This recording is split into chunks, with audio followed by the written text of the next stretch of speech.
আমরা দেখতে পাচ্ছি তাকে রিকশায় করে চিকিৎসার জন্য নেওয়া হচ্ছে।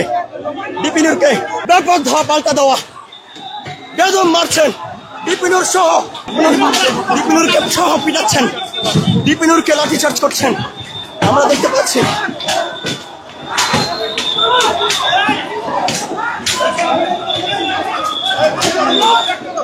দর্শক বিপিনুরকে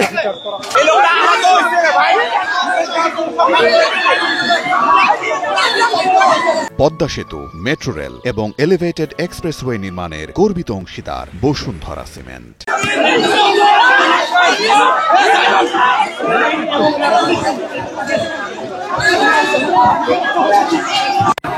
দর্শক আবারও দেখছি সেনাবাহিনী পুলিশ প্রস্তুতি নিচ্ছে। আবারও দেখছি সেনাবাহিনী পুলিশ প্রস্তুতি নিচ্ছে। রক্তাক্ত অবস্থায় বিপিনুর। দর্শক আমরা দেখতে পাচ্ছি অভ্যুত্থানের নেতৃত্ব দেওয়া বিপিনুর এই মুহূর্তে রক্তাক্ত সেনাবাহিনী পুলিশের লাঠিচার্জে আমরা দেখতে পাচ্ছি রক্তাক্ত অবস্থায়। গণ অধিকারের পরিষদের সভাপতি নুরুল হক তিনি কিন্তু রক্তাক্ত, তার শরীর থেকে রক্ত বের হচ্ছে